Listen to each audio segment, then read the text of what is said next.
Hello, everyone, and welcome back to Sudden Wealth. I hope you're having a very nice day. If you do enjoy the content of the channel, please consider dropping that like and subscribe. It greatly helps the channel.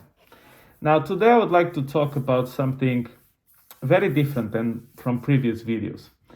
I'm not sure how many of you are familiar with Argentina's case, and typically in the US, we tend to be very aware of things that happen in the US, but not so much around the world. And the thing is, most of the countries that have experienced dramatic economic situations, you can see that they do similar things that other countries also do, but for one reason or the other, you don't get to the same level of complexity. So in the case of, let's say, for example, Venezuela, most people may not be aware that Venezuela in the beginning, in the late 90s, I think around late 90s, was a top 10 richest country in the world. Of course, adjusted for the population. And unfortunately, it experienced as much as 1,000,000% inflation, which means at that point you have no economy. It's impossible to do anything. You don't know what's going to be the price in 10 minutes of something, let alone in a year. How do people get paid? By the time you're paid, can you actually still buy anything? I mean, it's a complete disaster. Argentina was not so extreme, but Argentina used to be a top 10 richest country in the world not so long ago. And here is really the disturbing part. The US dollar has lost value over the years. So, for example, in about 100 years ago, $20 would buy you a nice suit. Now, $20 barely buys you an hamburger, right? So there's been a huge decline in value of the currency. But now think about the Argentinian case. In the year 2000, this was 23 years ago, 1 peso, which is the Argentinian currency, was basically $1. Today, $1 is 266 pesos. That means that the peso has lost 99.9% of its value against the dollar, which by itself also lost value against real stuff that you and me want to buy, goods, services, that kind of things. What matters in the world is just two things: goods and services. Everything else is accounting. Okay? So the way that what you should look at regarding the accounting part is to make it as efficient as possible. Now, why has this happened?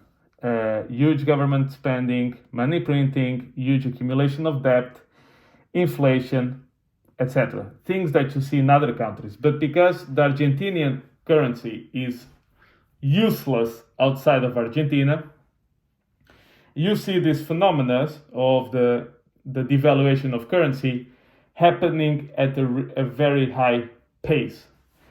Now, how does this relate with crypto? For example, in Argentinian pesos, crypto, Bitcoin, if you will, never had a bear market. Think about it. Why? Because if you price Bitcoin in Argentinian pesos, Bitcoin has been always in the bull market. And you see the same thing in certain African countries. Of course, you see the same thing in Venezuela. You see the same thing. And actually, I would say probably around a third of the world. Libya, for sure. Argentina has some months 100% inflation. And that is the official data, because I suspect that the real data is actually worse than that. But you see the same thing in Turkey happening. They have 38% monthly inflation officially, right? So what does this mean? This means, quite simple, that crypto, our internet made up imaginary money, is better than the government's internet made up imaginary money. There is an interest of an increasing amount of countries in looking at Bitcoin, for example, as reserve currency. As you've seen El Salvador do, and make it a legal tender. Why? Because some people in those countries are starting to realize that you should trust mathematics, and not men. You should trust code and not central bankers. And that basically the way that the rules of the money, of the crypto money, are made are better, or have been proving to be better, than the ones made by these governments. So there has been some rumors in Nigeria, same reason, in Argentina. The interest of the general population in crypto has increased dramatically over the past few years, and there has been also some rumors in Mexico. But where does this come from? It's actually pretty simple. It comes from the bottom up. It's, if you will, the capitalism of money. Instead of having one central banker or one government issuing the currency is deemed valuable from the bottom up. So people find it useful and valuable before the governments decide to embrace it. Now, you have certain countries like El Salvador which have embraced it. I'm sure there's going to be countries which will fight it. And the more successes you see of the countries that embrace it, the more pressure will be on the countries that fight it. That's the idea. But the point is, for this transition to happen, for crypto being Bitcoin or maybe other crypto, I don't know at this stage, it needs to be embraced first by the population, and then it will force the governments to do something, because governments don't want to lose control, but in certain cases the control is already lost. So you better be trying to make it better, so people actually trust you more, so you can actually regain some control, which seems a bit paradoxical, but indeed it makes perfect sense. And you need to imagine what it is to live in the conditions of these people.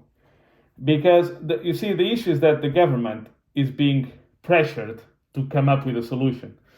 But the solution is extremely painful, because they should have had discipline years ago that they didn't, so now they are paying the price now. It's a little bit like, let's say, your brother maxes out the credit card, and then he hands it over to you, and you need to go find a way to pay it.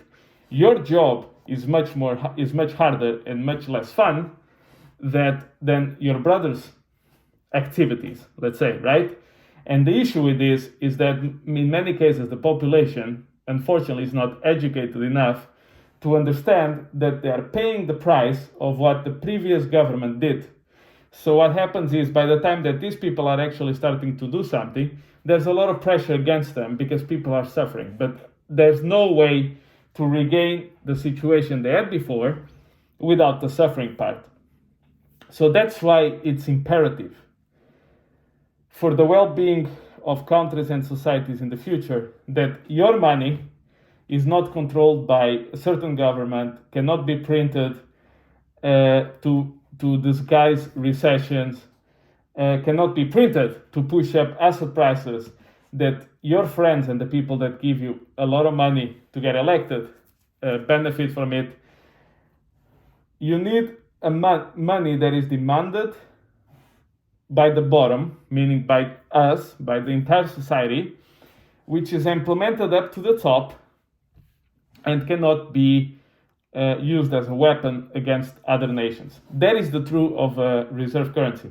The problem with the US dollar, and you've seen what happened, and that's why all the countries are looking for alternatives to the dollar, is that if certain countries do things that the US disapproves, they pay the price. And they pay the price in form of sanctions, banning from the payment systems, etc. A reserve currency needs to be neutral. Why? Because the idea is that every country, even if they don't like each other, they all hold it. But if the US starts to play games of favor to certain nations, that discourages China, Russia, these kind of countries to leave the dollar, but also the friends, Germany, France, Japan. Why?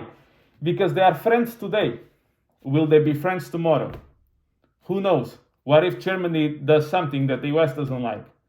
right? Then you create this fear on the back of people's minds, say, we shouldn't be completely dependent on these people, by the way, because they drag us to wars all the time, right? They drag Europe and the allies to wars consistently. So that's my point. If you will, our internet made up imaginary money is better than the government's internet made up imaginary money. So thank you very much, guys, and I'll catch you in the next one.